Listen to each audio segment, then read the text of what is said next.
them to do that.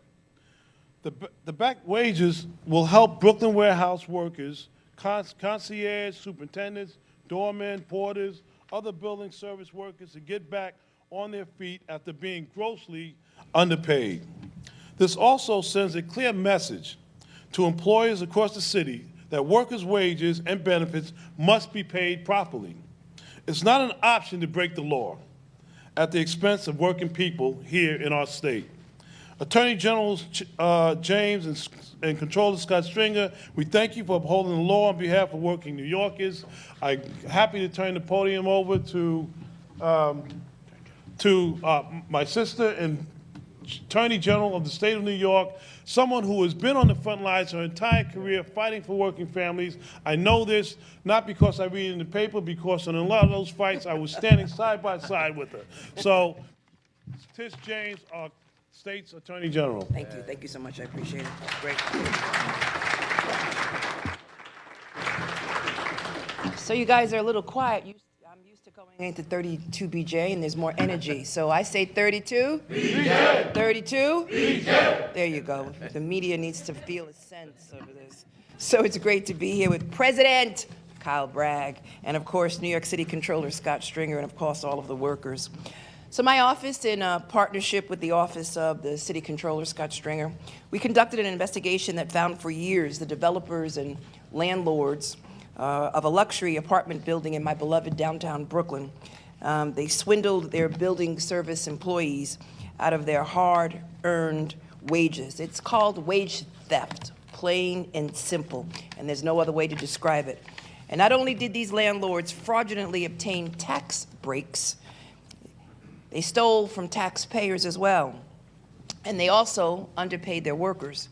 And so following a comprehensive investigation, we announced a historic $2.9 million settlement. Yay.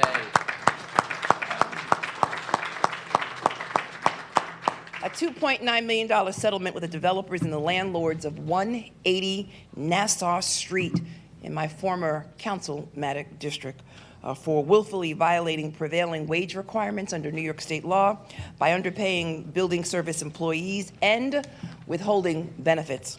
And we owe a big thanks to these workers and to 32 BJ for reporting these gross violations of labor laws. And now today, as part of that settlement, I am proud to finally return the money that rightfully belongs to these hardworking men and women. And these hardworking men and women, they tell me that they're going to pay their bills, they're going to go shopping, they're going to do a lot of things during the holiday. And so it's great that we could provide them. Today we are distributing more than $400,000 in back wages plus interest to 11 building service employees. The fact of the matter is that we have a zero tolerance policy for any wrongdoer, but particularly for any wrongdoer who cheats employees and who steals from the public trough and who steals from taxpayers and who withholds their benefits. And the reality is that this payment that this is a payment that they should have received a long time ago. So I want to thank Comptroller Scott Stringer, and I want to thank the President Kyle Bragg for their partnership in holding these bad actors accountable and ensuring that our workers get the pay that they deserve and that they worked hard for. And of course, I want to thank 32 BJ. This investigation began only after 32 BJ notified my office of what was happening and worked swiftly with us to make things right. It underscores the importance of the labor movement and the reason why it's really critically we support the labor movement, because they stand up for workers all across this country, and particularly in New York City and New York State. And it's an honor and a privilege to work with a controller who recognizes and understands the importance of the labor movement and who understands the importance of working people each and every day. So I want to thank the workers for their bravery. I want to thank 32 BJ. I want to thank Kyle Bragg for being a friend and for being a supporter. I want to thank each and every one of them for standing up and speaking out about the injustices that they face. And as many of you know, I spent my entire career fighting for workers, standing shoulder to shoulder with workers at picket lines, defending the rights of workers in court. And as the Attorney General of the state of New York, it's my honor and my privilege to uphold labor laws in the state of New York, and I will continue to work with 32 BJ and other unions all across this state to protect workers. So, for all of those out there, those bad actors, if you think that you can elude us, if you think that you can mistreat workers, if you think that you can steal their wages, I've got a message for you. You'll get away with it shortly for some period of time, but at the end of the day, the long arm of justice will eventually catch up with you and put you in jail. Thank you, congratulations. Thank all of you for your bravery. It's a great day for these workers, and it's a great day for New York State. Thank you. Thank you to our state's Attorney General. And next, like our state's Attorney General, it's a gentleman, a man who needs no introduction, but I'll give him one anyway. Our City Controller, Scott Stringer, a man who has spent his career also in his life advocating and defending the rights of working families here in this city. And it's my honor to have been in many fights with him as well, and to have him here in this historic occasion where the state's Attorney General and the City Controller have worked together to bring justice to these workers. I give you Scott Stringer, our City Controller. Thank you very much. And like General Tish James, 32? BJ! 32? BJ! Never gets old. I want to start out by thanking 32BJ, Kyle Bragg. This union has always been on the front lines of making sure workers always get the justice they deserve. We could not build this city without so many of the workers who do the real hard work. And I want to thank him for bringing us together and starting this investigation. And I want to thank Attorney General Letitia James. You know, since her election, there's not a day that goes by that you pick up a newspaper and see her on TV doing not just the business of the state of New York, but really fighting for the democracy of our country. She's always out there now working to make the world a better place on so many issues, whether it's climate change or justice work or taking on the Trump administration. But I've known Letitia James for a long time, and what she really cares about at the end of the day is coming home and making sure that she protects the people in the community. So let's give her a round of applause for the work that she's doing. Because in New York City, the dignity of work matters, and we will never stand by when hardworking New Yorkers are exploited or underpaid. Today, these 32BJ members will receive the wages they earned and the justice they deserve just in time for the holidays. And I'm proud of the collaborative effort between my office, the Attorney General's office, HPD, and 32BJ, which allowed us to recover these wages and put them back where they belong, in the hands of working New Yorkers to provide for their families. We're also, as the Attorney General made very clear, sending a clear message to unscrupulous developers, contractors, and landlords that they better follow the rules when they get millions of dollars in property tax breaks. Cheating workers out of their hard-earned prevailing wages will never go unanswered. And as you know, our office sets the prevailing wages, and you know that the Attorney General's office plays a role in making sure that enforcement is real. So today is yet again an opportunity to make it clear that we will enforce the law, and we will make sure that we hunt down the money and give it back to the people who deserve it. This is not a giveaway.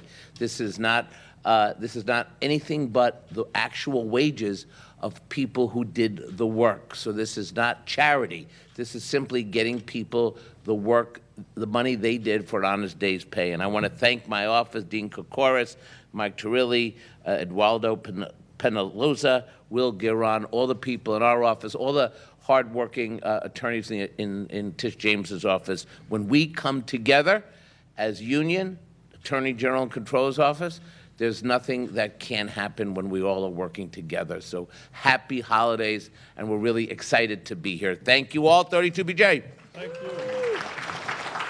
Thank you to our city's controller, Scott Stringer, and our state's attorney, Letitia Tish James. And now I'd like you to hear from the workers who have been impacted and had their wages stolen from them. And first, I would like to introduce to you Wayne. Wayne? Hello, everyone.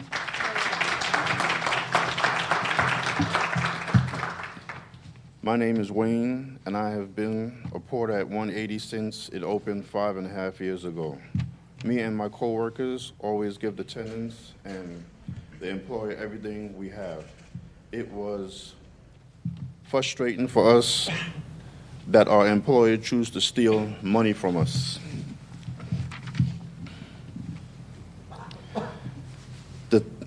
The wage theft is not a little thing. It is hard. It has a big impact. For instance, I was not able to do the things that I needed to do to take care of my family, to pay bills, and to pay them on time. We are so grateful to our union, 32BJ, the State Attorney General, and the City Comptroller for their investigation in this issue. And thank you very much for winning us this settlement. Thank you, Wayne. And now I'll also call one of your coworkers up, Eddie, to also speak on behalf of his fellow coworkers. Eddie? Thank you, thank you.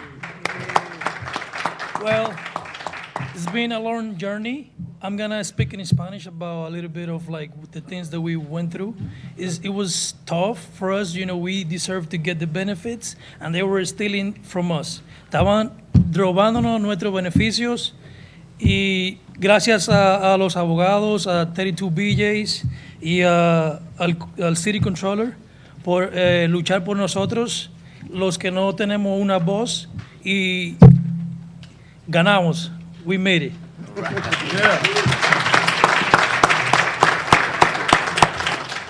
So again, before I open up the questions to the press, I want to thank our state's Attorney General, and I want to thank our City Controller for their work. I also want to thank the workers who's had the courage to stand up for themselves with 32BJ to demand that they be paid what they've earned and what they deserve.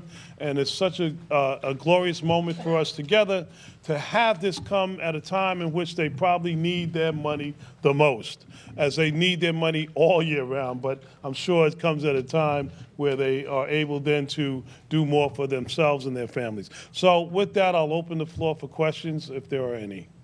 Can you explain exactly what was going on and just, sum it up for us and, what, they were stealing the wages, how, what was happening?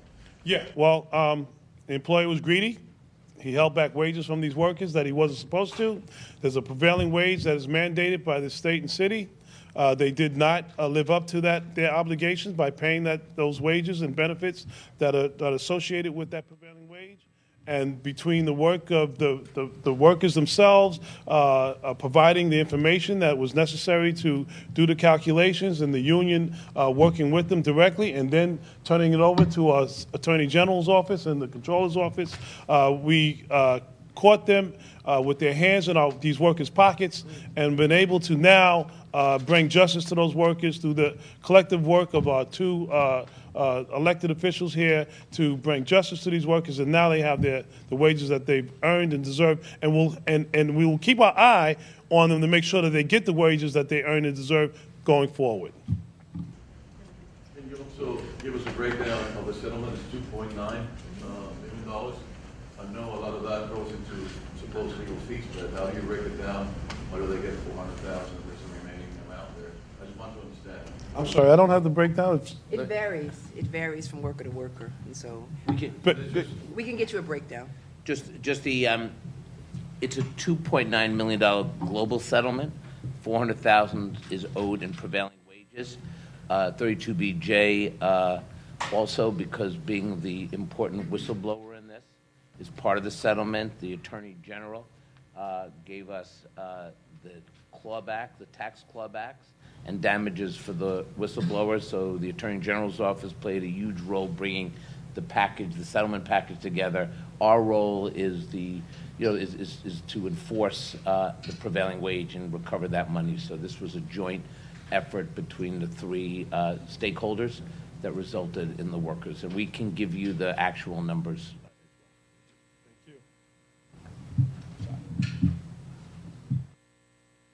okay.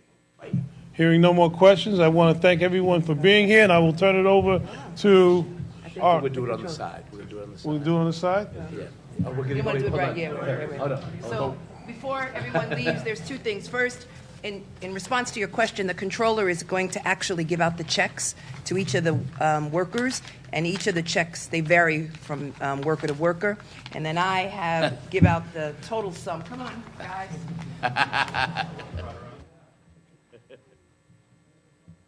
And this check will not bounce. It's too heavy to bounce. 32. BJ, 32. 32. 32. 30. Oops. 32. BJ. We're going to get another one in there, Scott. I wish you a Merry Christmas. I wish you a Merry Christmas. Feliz Navidad. No, dig it. No. I think we have are you raising for a question, sir? No. Oh, They okay, got the check? Okay. Okay.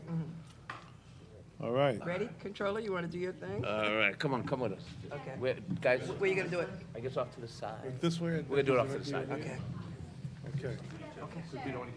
Thank you for all coming out and being here and supporting these workers and bringing this to the attention of the public so that other employers know that they will not get away with stealing from workers.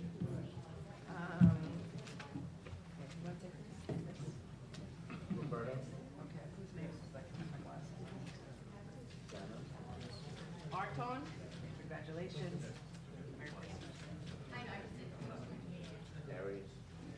Eddie? Here. Where's Eddie? Right here. Here you go, Eddie. Thank you. Merry Christmas. I'll be up.